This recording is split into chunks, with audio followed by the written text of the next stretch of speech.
Hello guys, welcome back to the channel. As I promised last week, we are going to visit Gendia. Gendia is where the Adventist Church, SDA Church, started in Kenya in 1906 in Kendu Bay, Homa Bay County. In this short video, we'll visit the SDA Gendia Church, we'll visit Gendia High School and the Adventist Hospital. Because of ethical issues, we will not film at the hospital and the high school. This is the road from Kendu Bay to Oyugis, tarmacked all through. From Kendu to Gendia is 2 kilometers. You branch here from the main road into this all-weather road. Very nicely done. So from the main road to Gendia, the first facility is the high school, Gendia High School. So this is the Gendia Boys High School. I hope you enjoy the rest of the video. Since its inception decades ago, Gendia Boys Secondary School, Homa Bay, has proved to be a hallmark of academic excellence. In KCSE results ranking, it was ranked position 17 nationally in 2021.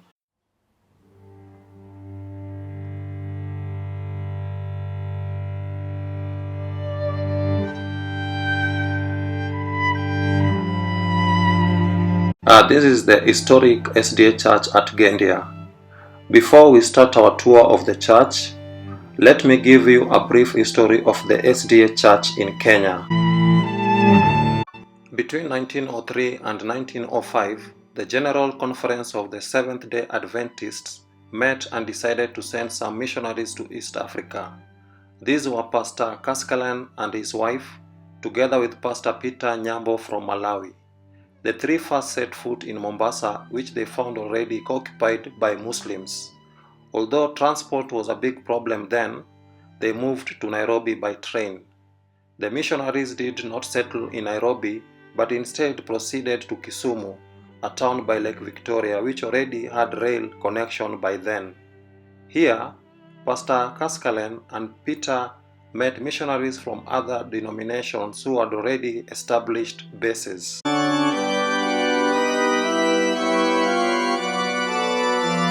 Pastor Carscallen and his Adventist team then decided to cross the Nyanza Gulf by motorboat belonging to a Mr. Spark, who was a businessman in South Nyanza. They started the Seventh-day Adventist Church as missionaries from the other denominations also moved around Nyanza, establishing their churches too. Pastor Carscallen and his team landed near the home of Osumba, the son of Simba, an elderly Luo man from Karachuonyo.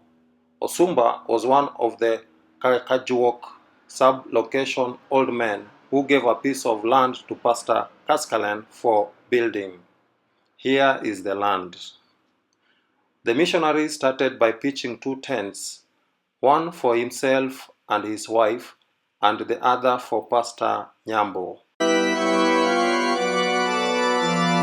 By 1950, the church was complete. And then That is building and including roofing. And then Roof Mokong was ordinary mabati gauge 28, but was changed recently because it was leaking. That was around 2010. This is the first replacement. oh my, The first roofing was gauge 28 ordinary mabati. Then we placed this box profile. In fact, this church has no lintel, it has no wall plate. It was built like that, stone after stone. And funnily enough, they did not even use cement. They didn't use cement? They did not use cement. That, when we were doing the key, at the places that were worn out, we realized that they just mixed clay with lime.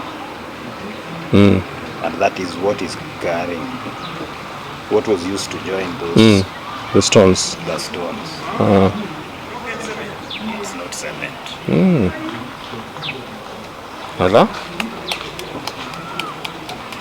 At Gendia Church, nothing has changed. I'm so happy to see them trying to preserve everything. I'm shocked to learn that the walls, there's no cement that was used on the walls. As you can see, there are no concrete pillars, there's no lintel, This is quite an amazing structure. How these missionaries in the Middle Ages, without the benefit of modern tools and technology, managed to construct this magnificent structure should be studied. We have seen how the outside looks like, and I can't wait to see the inside of the church. Ramp is recent. That is why we left that one. So that's the original, eh? That is the original. It was like that up to this end. So we divided it into two. So that those who can't use the stairs to use the ramp. Yeah.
When the missionaries came to Africa and also Kenya, they landed here in Gendia and they established a Seventh-day Adventist church. This church has been into existence since 1906. That time they started primary school, known as Gendia Primary School, that has been into existence. Apart from the church and the school that was established by the missionaries, as the years went by, they developed a printing press. I'm not certain in which year, but I can also say that by 1924, we lost one of the Mzungus who came to establish a church due to malaria. And by that time, they decided to start a hospital to take care of the community who were sick and were ailing. So far, the missionary has enabled us to have a church or have many churches. Now we have a conference office. We have the Africa Herald Publishing House where our books are being published. And we also have Kendu Adventist Hospital, about 2 kilometers from Gendia Church, where it was located, the missionary hospital that has been helping this community. This church, Gendia SDA Church, since it started in 1906, they started with a grass-thatched church, but because the numbers were growing, they decided to build a permanent church. The church that we are speaking of right now, history says that it was done between 1948 and 1952. It was already roofed, and it has been into use since that time. In the church there are chairs, there are pews that has been into existence for a number of decades.